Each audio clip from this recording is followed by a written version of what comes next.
এটা পদ্মা সেতু বা যমুনা সেতু না, এটা জগন্নাথপুরের ভাইরাল সেতু। মনোরম পরিবেশ, আসেন একদিন ঘুরে ঘুরে যান। ফুচকা মুচকা খাওয়াবো নি, মন মিললে মিলবে, না মিললেও চলবে। এটা কিন্তু আমাদের ক্যান্ডিগঞ্জের সব ব্লগারদের একটা ভাইরাল ডায়লগ। দেখি ভাইরাল ডায়লগ ব্যবহার করে ভাইরাল হওয়া যায় কিনা।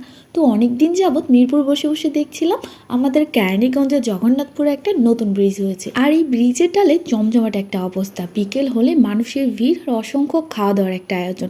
আর সবচেয়ে মজার ব্যাপার হচ্ছে সেখানে পোড়া রুটি আর মালাই চা পাওয়া যায়, যেটা আমার খুবই পছন্দের। তো ছবি বা ভিডিওতে দেখে মনে হচ্ছিল আমি এবার বাসায় গেলে অবশ্যই সেই ব্রিজের ডালে গিয়ে পোড়া রুটি আর মালাই চা খাবো। যদিও আমি এর আগে মিরপুর 2 লাভ রোডে পোড়া রুটি আর মালাই চা খেয়েছিলাম, তবে সেটার চাইতে কোনটা বেস্ট মনে হয়েছে আমার কাছে এটাও জানতে পারবেন এই ভিডিওতে। কথা বলতে বলতে চলে আসলাম আমরা সেই জগন্নাথপুরের ব্রিজের ডালে প্রথমেই নেমে আপনাদেরকে আমি ব্রিজটা ঘুরে দেখাবো, আর এই ব্রিজের পুরোনো গল্প আপনাদেরকে শোনাবো। এই যে পাশে আরেকটা লোহার ব্রিজ দেখতে পাচ্ছেন, এই লোহার ব্রিজটাই কিন্তু যুগ যুগ ধরে এখানে ছিল, কিন্তু এই ব্রিজ দিয়ে যাতায়াত করতে গিয়ে আমাদেরকে অনেক ধরনের সমস্যার পড়তে হয়েছে। মাঝে মাঝেই দেখা গেছে এই ব্রিজটা অনেকটা ভেঙে গিয়েছে, আর সেটার মেরামত কাজ করতে অনেক বেশি সময় লেগে যেত। মাঝে মাঝেই দেখা যেত ব্রিজে যেন একটা জ্যাম লেগে গেছে, আর সেই জ্যাম ছোটার জন্য প্রায় 2 ঘন্টা 3 ঘন্টা পর্যন্ত জ্যামে বসে থাকতে হতো।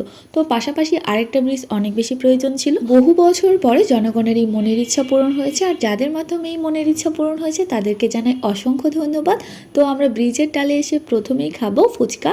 এদিকে দেখলাম এই মামাটা একটু ভালো করে ফুচকা তৈরি করছে, যদিও ওনার ফুচকার প্রাইসটা একটু বেশি, তবে ফুচকাগুলো মোটামুটি ভালোই ছিল। তেমন বেশি না, মাত্র 50 টাকা প্লেট। তবে আমাদের লালকুঠি বড় মসজিদের সামনে 40 টাকায় আরও ভালো ফুচকা পাওয়া যায়, কিন্তু এখানে প্লেস অনুযায়ী 50 টাকা ঠিকই আছে। নতুন ব্রিজ, তার মধ্যে মানুষের যে পরিমাণে ভিড়। এইদিকে আমার বড় বাপজানের অবস্থা দেখেন, আমরা ফুচকা অর্ডার দেওয়ার আগেই সে আগে থেকে 1 প্লেট চটপটি নিয়ে নিয়েছে, আর চটপটি নিয়ে খাওয়া শুরু করে দিয়েছে। তো অপেক্ষা করতে করতে আমাদের কিন্তু ফুচকা তৈরি করা হয়ে গেছে। ফুচকাটা আমরা একদম ঝাল ঝাল করে তৈরি করতে বলেছিলাম, আর একদম ঝালই হয়েছিল। এবার এই ফুচকাটা একটু তেঁতুলের টক দিয়ে খেতে ইস কত যে মজা। আর এই ফুচকা দেখে আপনার জিভে যদি জল এসে যায় তাহলে আমি একদমই দেই না, আপনিও চাইলে যে কোনো ফুচকার দোকানে গিয়ে ফুচকা খেয়ে নিতে পারেন। তো এদিকে দেখতেই পাচ্ছেন সন্ধ্যা ঘনিয়ে আসছে আর মানুষের কতটা ভিড়। ফুচকা খাওয়া হয়ে গেলে এখন আমরা চলে যাব পোড়া রুটি আর মালাই চা খাওয়ার জন্য। এখানে চাটা দেখে কি মনে হচ্ছে অনেক বেশি মজার না? হ্যাঁ, সত্যি অনেক বেশি মজার ছিল। তবে আমি মিরপুর 6 যে একটা মালাই চা খেয়েছিলাম সেটার মতো মালাই চার স্বাদ আমি কোথাও পাই না, তবে এটা খুব বেশি খারাপ ছিল না, এটাও ভালো ছিল। আর এইদিকে রুটিটাকে পোড়ানোর জন্য যা যা করা দরকার সেটাই করা হচ্ছিল। এখানে খুব বেশি কিছু ব্যবহার করা হয় না। আমরা চায়ের জন্য যে ডেনিশ দুধটা খেয়ে থাকি সেই ড্যানিশ দুধটাকে খুব ভালোভাবে রুটির উপরে মালিশ করে দেওয়া হলো। আপনারা চাইলে এটার সাথে একটু ঘিয়ে ব্যবহার করতে পারেন, তাহলে দেখবেন রুটির স্বাদটা আরও বেশি বেড়ে যাবে। এটা সম্পূর্ণই আমার একটা রেসিপি।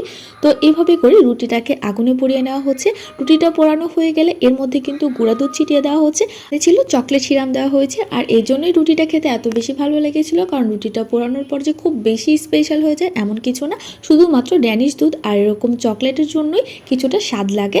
এদিকে মালাই চাটাও চলে এসেছে আর পোড়া রুটিও চলে এসেছে। পোড়া রুটি আর মালাই চা খাওয়ার সময় আমাদের বাচ্চারা এত বেশি বিরক্ত করছিল যে ভিডিও ক্লিপটা খুব ভালোভাবে নিতেই পারিনি। তো আমাদের খাওয়া দাওয়ার পর্ব শেষ হয়ে গেলে এখন চলে যাব। এইদিকে দেখতেই পাচ্ছেন কি পরিমাণে মানুষের ভিড় হয়েছে। আমরা মানুষরা সবসময় ঘোরাঘুরি করতে অনেক বেশি পছন্দ করি, সবসময় ঘরের কোণে বসে থাকতে কিন্তু আমাদের ভালো লাগে না। তো বিকেল বা সন্ধ্যা যে কোনো সময় আমরা বাহিরে বের হয়ে যদি এরকম চা বা পোড়া রুটি অথবা ফুচকা খাই তাহলে কিন্তু মন মাইন্ড এমনিতে অনেক ফ্রেশ হয়ে যায়। তো আজকের ব্লগটি এই পর্যন্তই। আল্লাহ হাফেজ।